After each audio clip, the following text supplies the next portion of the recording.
Yeto na sa wakas mga kakwento. Totoo nga ba na ang isusunod na lalapain ng angas ng Pinas ang kababayan ng British boxer na si Paul Butler at yan ay walang iba kundi itong si Dennis McCann. Ito raw ay kasalukuyang tinatrabaho ng ninong ni John Riel Casimero na si Governor Chavit Singson. Gaano nga ba ito katotoo? At kung totoo man, ano ang magiging dulot nito sa karera ni Casimero kung mapagtagumpayan niya? Sam Goodman, sure na kay Naoya Inoue at ang gusto niyang pag-usapan ngayon ay laki ng perang kikitain niya sa panahong makikipag-rematch na sa kanya itong si Inoue pagkatapos raw na kanyang talunin sa paparating na laban nila sa baluarte pa ni Inoue. Ito po galing mga kakwento ang balitang ibabagi ko sa inyo. Kaya tara, kwentuhan na!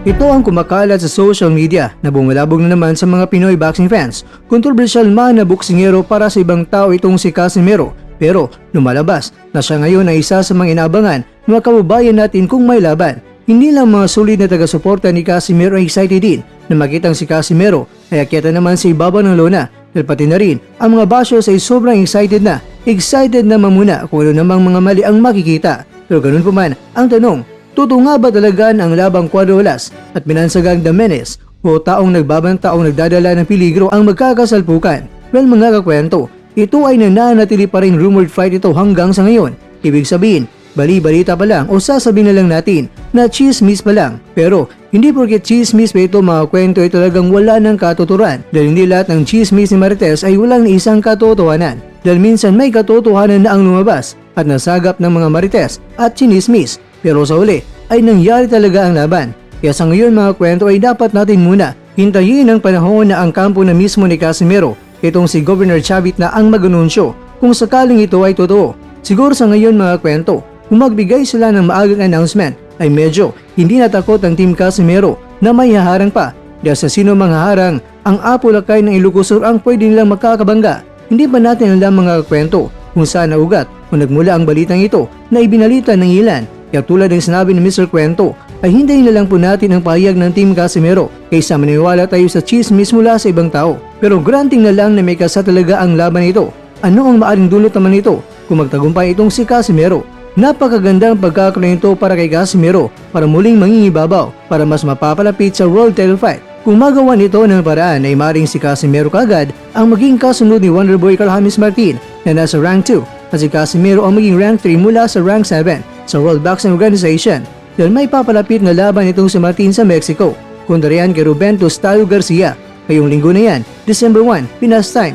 At kung siya ay manalo, maaring si Martin na ang susunod ni Inoue kung matalo ni Inoue si Goodman ngayong Disyembre. Kaya kung magtagumpay si Wonderboy, siya ay nasa rank 2 na maaring maging rank number 1. At kung may kasama ng labang alas kontra kay Dennis, si Casimero ay pwedeng pasok sa rank 2. Kaya isang magandang laban talaga ito, dahil ang kalabang taga-Britanya ay walang talo pa sa kanyang karera. Medyo may katangkaran pero alam naman natin na hindi hirap ang angas ng Pinas na makikipagsalbukan sa mga matatangkad. Kaya sana talaga ang rumored fight na ito ay may sakatuparan para mas lalong arangkada sa world rankings ang angas ng Pinas.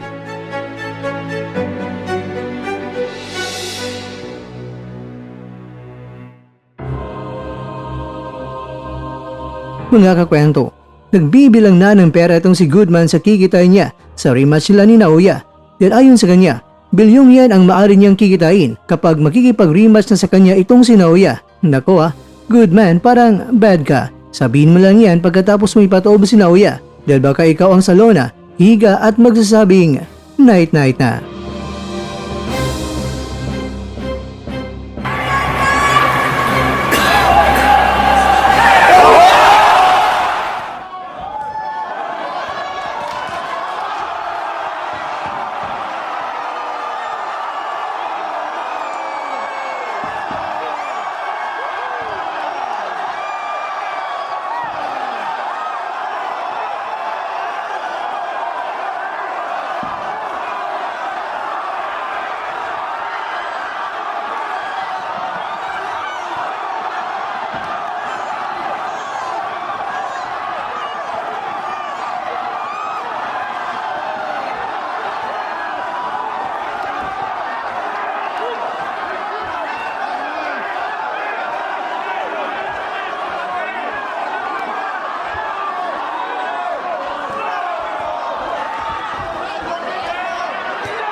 At dyan, nagtatapos ang ating kwento.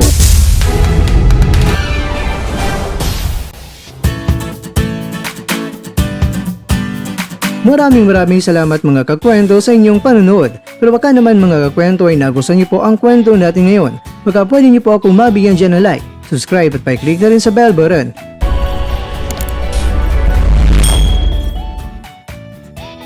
Pero bago tayo matapos mga kwento ay syempre, shoutout po muna tayo dyan sa ating mga kakwento.